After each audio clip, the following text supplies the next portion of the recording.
My father told me this story, and although the rest of the family sees it as a silly tale he sometimes recounts at gatherings, I fully believe him because it's not his habit to make things up. Nor are we at home very fond of ghost stories. This is what happened. Several years ago, when he was working at a hotel on the beach in Salou, Tarragona one night, he was hanging out with some co-workers near the sea after a long day of work. They weren't even drinking beer, just chatting when they saw a woman who spoke Russian.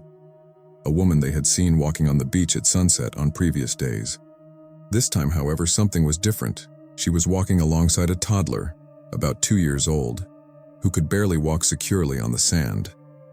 They watched her from a distance, silent for a few seconds. The woman was extremely beautiful and only spoke in Russian. As far as they knew, she didn't understand a word of Spanish. They continued their conversation, and the woman and her son walked down the beach until they started climbing a rocky area. "What is that woman doing? She's crazy," said one of them who had a direct view, noticing the danger of the area she was beginning to climb with such a young child. The others turned to look at her but seemed to dismiss it. A few seconds later, a harrowing scream made them turn towards the rocks again. The woman was screaming uncontrollably, looking towards the sea. Suddenly, she threw herself into the sea, and my father and his co-workers ran to help her. Although they couldn't understand her, it was obvious that she was searching for her son in the sea, which was now becoming darker. They all started searching in the water.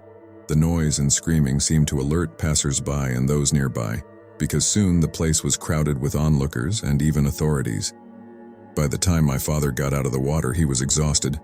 The police were questioning people about what had happened. He explained the situation, but strangely, there was no trace of the woman anymore.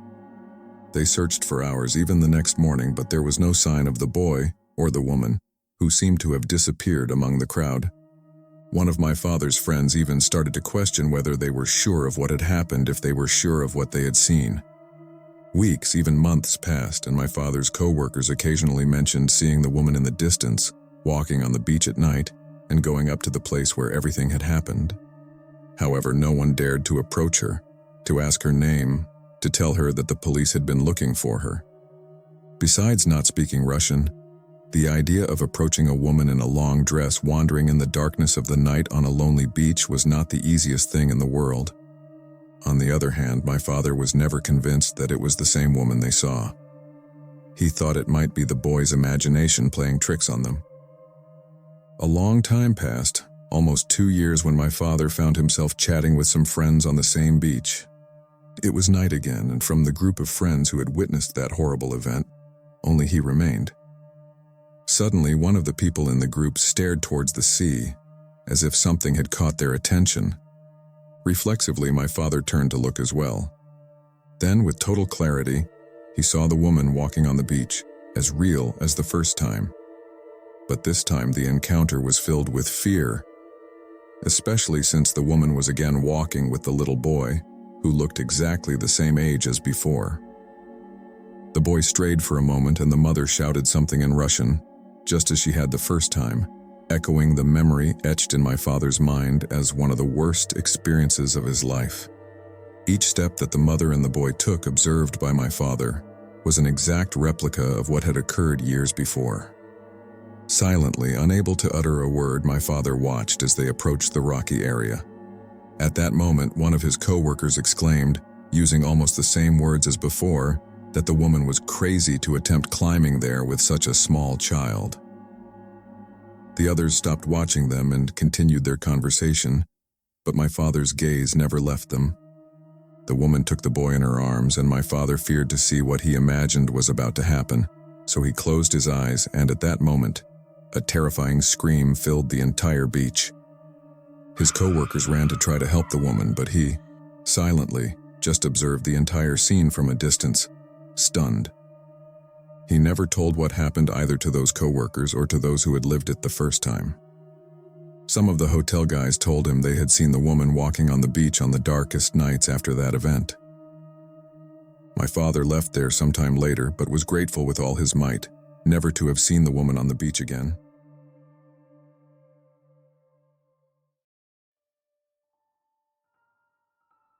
I'd like to share an experience from several years ago, which remains one of the strangest periods of my life.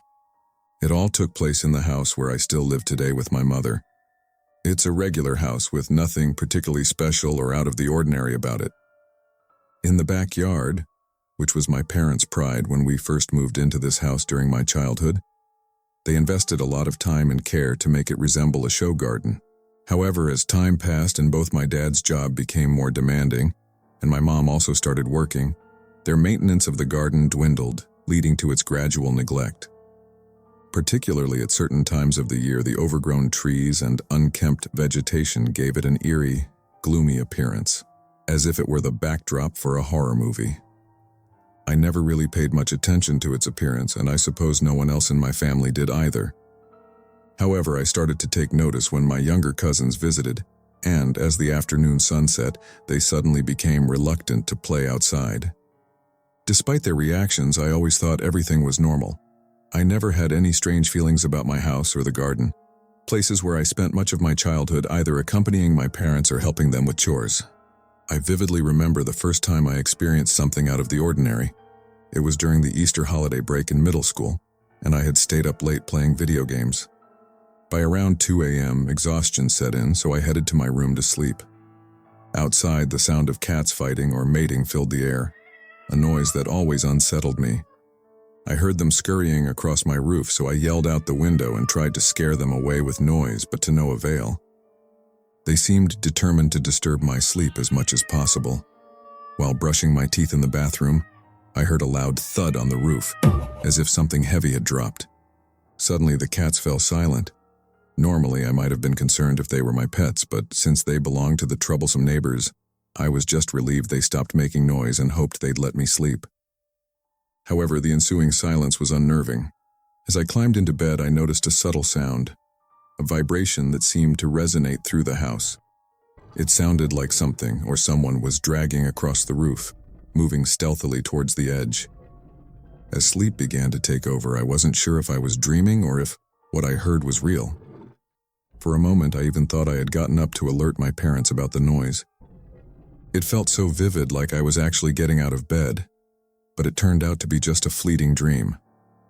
I snapped awake briefly, rushed to close the window, and then fell into a deep sleep. However, a while later, I was abruptly woken by the sound of something falling in the backyard among the trees. The noise snapped me to alertness. Peering out the window, I could make out a figure moving through the garden, obscured somewhat by the branches. Thinking it was a burglar, I grabbed a lamp from my desk next to the window. I flung the window open, causing a racket, and shone the light towards the figure, trying to illuminate the intruder. But suddenly I couldn't see anything anymore. I rushed to alert my parents, and together we went outside to check. My dad, armed with my grandfather's shotgun, led us as we tried to scare off the intruder. After a while of finding nothing, my dad suggested that maybe the intruder had fled upon realizing they were discovered. However, I could tell he half believed I had just imagined the whole incident. From that moment, the sounds coming from the backyard just outside my window became a constant presence. Often, I found myself peering through the blinds, trying to discern among the shadows of the branches any figure moving in the darkness. Although I was convinced on several occasions that I saw something, I never woke my parents again. Meanwhile, my mom was experiencing her own horror story. She was struggling in her relationship with my dad and often slept in a downstairs room we used for storage. This room, where I slept as a child, has a little light because a large window is obscured by the trees and bushes outside. Just a few days before I heard the first sound on the roof, she saw a man with a gaunt, ghostly face watching her through that window. Overcome with fear, she abandoned her pride and ran to sleep next to my dad in their bedroom, knowing that what she saw was not a burglar, and that it was something we couldn't fend off with my grandpa's shotgun. In her devout Catholicism, my mom began to suspect that it was a demon, a punishment for even considering divorce, and thus violating her sacred marital vows. I'm not sure what it was, but I too saw that smiling man on the patio, peering from behind the trees, perhaps mocking those of us who thought we were imagining things. Later, my cousin won a taekwondo tournament, and my mom hosted a dinner to congratulate her. Her younger sister, only about 4 years old, was constantly running from inside the house to the front and back patios, seemingly unable to exhaust her energy. Being the only young child there that night, her sudden silence alarmed us. I noticed she had run to the backyard, and then a scream of terror prompted us all to rush toward her. My aunt found her in the darkness and hurried her back inside.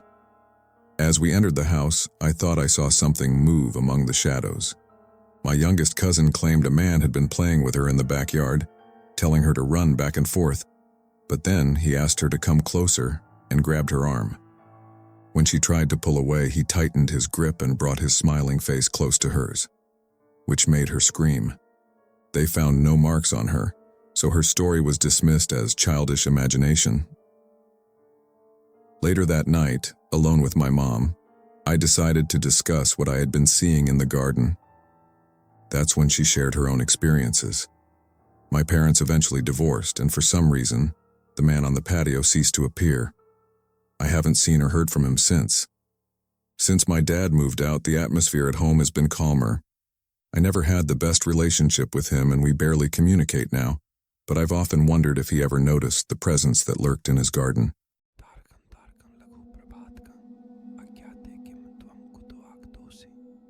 If anyone ends up reading this, I must admit, even as I write, I'm unsure of what I should do or why I'm even doing this.